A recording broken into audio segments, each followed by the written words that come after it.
Assalamualaikum warahmatullahi wabarakatuh. Hai, bertemu kembali kita di video pembelajaran IPA bersama Ibu Nirma. Di video kali ini kita akan membahas materi tentang pewarisan sifat. Silakan mengikuti.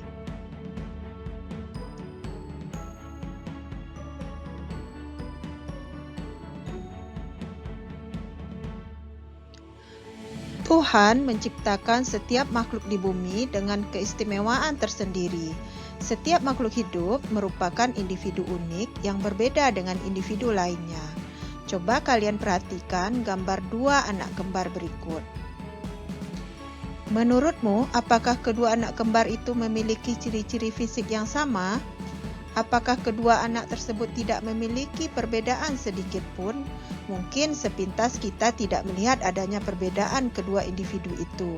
Akan tetapi, jika dilihat lebih seksama, individu itu pasti memiliki perbedaan ciri walaupun kecil. Selain perbedaan ciri fisik, perbedaan ciri tingkah laku dan kecerdasan pun mungkin akan berbeda. Perbedaan ciri yang dimiliki setiap individu diturunkan dari kedua orang tuanya. Selanjutnya, anak akan menurunkan sifat yang dimilikinya kepada keturunannya. Proses penurunan sifat setiap makhluk hidup pada keturunannya disebut dengan hereditas atau pewarisan sifat.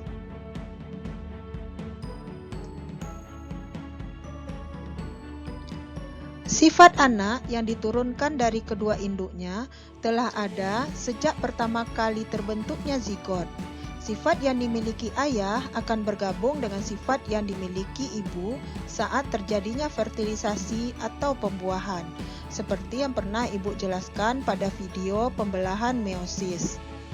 Dalam sel sperma dan sel ovum terdapat materi pembawa sifat yang dinamakan dengan materi hereditas. Apakah materi hereditas itu?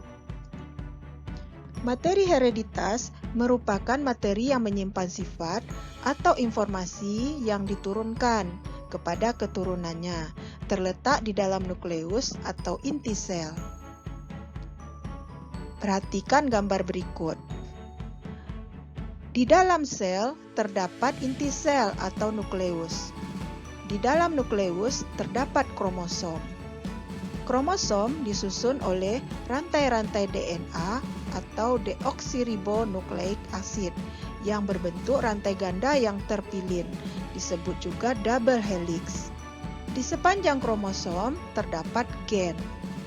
Gen adalah satu kesatuan kimia dalam kromosom yang mengendalikan ciri genetis suatu makhluk hidup. Tempat di mana gen berada disebut lokus.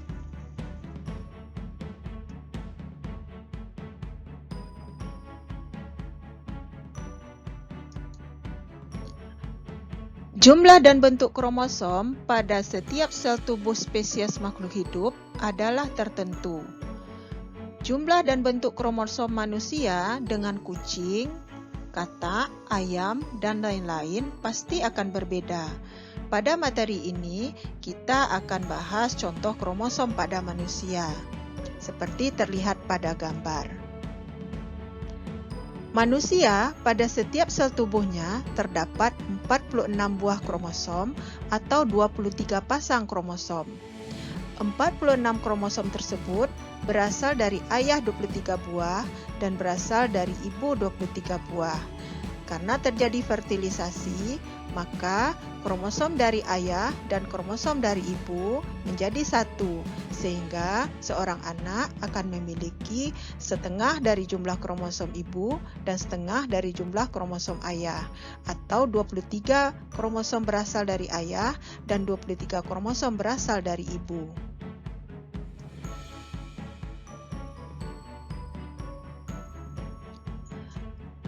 Bagian-bagian kromosom. Perhatikan gambar berikut. Berdasarkan gambar, dapat diketahui bahwa kromosom terdiri dari 6 bagian, yaitu sentromer, lengan kromosom panjang, lengan kromosom pendek, kromatid, telomers, dan molekul DNA.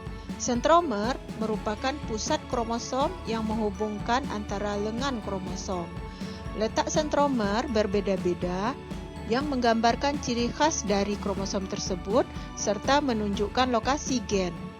Kromosom memiliki dua lengan, yaitu lengan panjang yang disebut dengan lengan Q dan lengan pendek yang disebut dengan lengan P. Kedua lengan tersebut berisi untaian DNA yang berisi gen atau informasi genetik. Lengan kromosom disebut kromatid. Kromatid yang berada pada posisi yang sama dinamakan sister kromatid. Telomers adalah bagian ujung kromosom. Telomers terdiri atas urutan DNA yang pendek dan berulang. Telomers berfungsi melindungi ujung sel dan mencegah kromosom menempel dengan kromosom lainnya. Molekul DNA merupakan kandungan dari kromosom yang terletak di sepanjang lengan kromosom.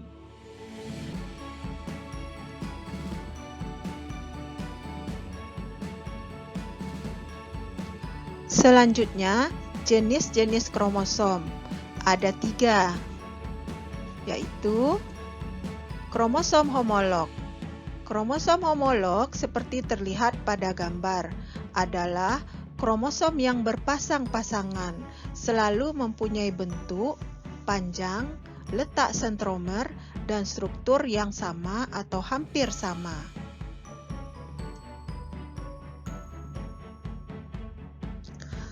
Selanjutnya, kromosom diploid atau 2N adalah dua perangkat kromosom. Di dalam setiap inti sel tubuh terdapat dua set atau dua perangkat kromosom atau diploid. Contohnya, manusia di dalam sel tubuhnya terdapat 23 pasang kromosom. Berikut adalah gambar kromosom yang diploid, di mana di sini terdapat 3 pasang kromosom yang homolog.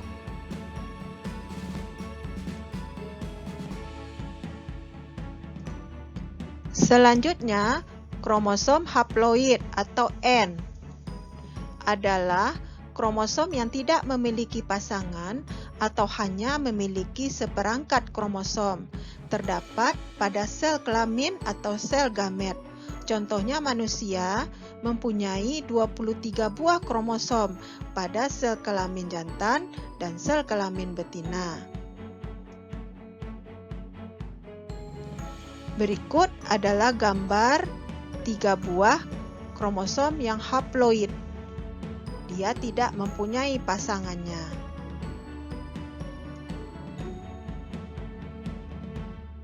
Jenis kromosom berdasarkan fungsinya. 1. Kromosom tubuh atau autosom, yaitu kromosom yang menentukan ciri-ciri tubuh seperti bentuk rambut, apakah lurus atau keriting, warna kulit, apakah kuning langsat atau hitam, bentuk hidung, apakah mancung atau kurang mancung, dan lain-lainnya. Contohnya, pada manusia, autosom berjumlah 22 pasang atau 44 buah. Yang kedua, kromosom kelamin atau gonosom, yaitu kromosom yang menentukan jenis kelamin. Misalnya, pada manusia terdapat 1 pasang gonosom. Laki-laki mempunyai gonosom XY dan perempuan mempunyai gonosom XX. Pada gambar terlihat kromosom X dan kromosom Y. Jika kromosom X dan Y berdampingan, maka yang terbentuk nanti adalah jenis kelamin laki-laki atau pria. Jika kromosom X berdampingan dengan kromosom X, maka jenis kelamin yang terbentuk nanti adalah wanita.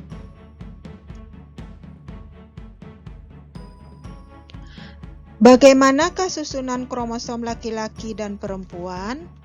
Silakan lihat gambar berikut. Ini adalah gambar susunan kromosom tubuh wanita, di mana terdiri atas 22 pasang autosom atau 44 buah autosom, ditambah dengan 1 buah gonosom, yang dilambangkan sebagai XX, seperti terlihat pada gambar.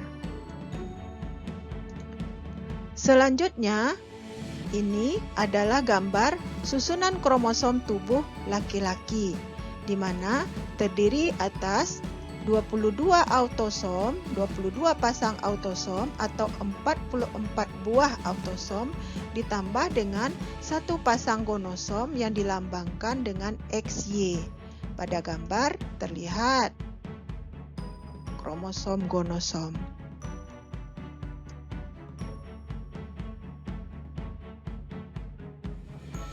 Setelah mempelajari materi genetik, kalian tentu sudah paham bahwa materi genetik berperan dalam penentuan sifat pada makhluk hidup. Jenis-jenis sifat yang diturunkan makhluk hidup ada yang tidak tampak dari luar dan ada yang tampak dari luar. Mekanisme pewarisan sifat dipelajari dalam cabang ilmu biologi yang disebut ilmu genetika. Dalam ilmu genetika terdapat beberapa istilah. Yang pertama adalah gen. Gen adalah ruas pada DNA yang mengkodekan suatu sifat makhluk hidup. Gen dilambangkan dengan huruf. Contohnya, H besar melambangkan biji berwarna hijau. H kecil melambangkan biji berwarna kuning.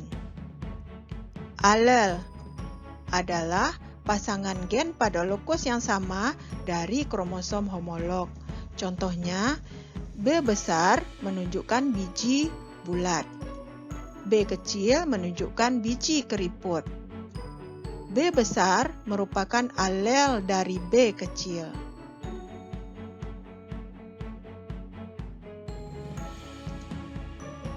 Selanjutnya, gen dominan merupakan gen yang mendominasi pasangannya, dilambangkan dengan huruf besar. Contohnya, B besar, B kecil, maka sifat yang muncul adalah biji bulat, karena biji bulat adalah dominan. Gen resesif, gen yang didominasi oleh pasangannya, biasanya dilambangkan dengan huruf kecil. Contohnya, B kecil sama dengan biji keriput. Gen resesif akan tampak mengekspresikan dirinya jika gen resesif berpasangan sesama gen resesif. Fenotip, sifat yang tampak dari luar, hasil perpaduan antara sifat genotip dengan lingkungan. Contohnya, warna bunga merah, batangnya tinggi, buah terasa manis, warna biji kuning, dan lain-lain. Genotip merupakan susunan gen yang menentukan fenotip suatu individu.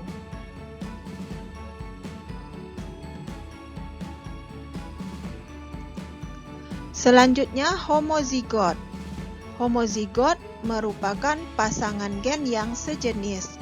Contohnya, B besar, dan B kecil, atau M besar, dan M kecil.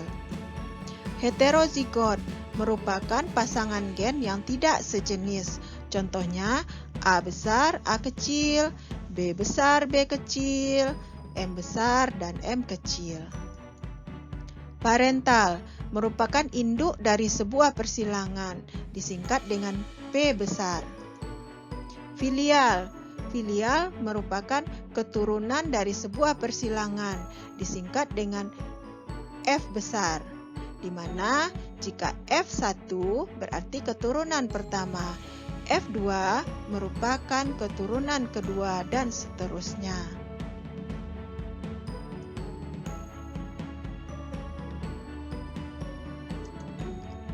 Istilah lain dalam genetika adalah galur murni. Galur murni merupakan organisme dengan genotip homozigot, biasanya dominan. Contohnya B besar, atau M besar.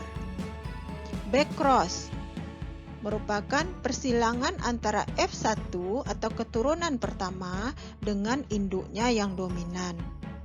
Test cross merupakan persilangan antara F1 atau keturunan pertama dengan induknya yang resesif.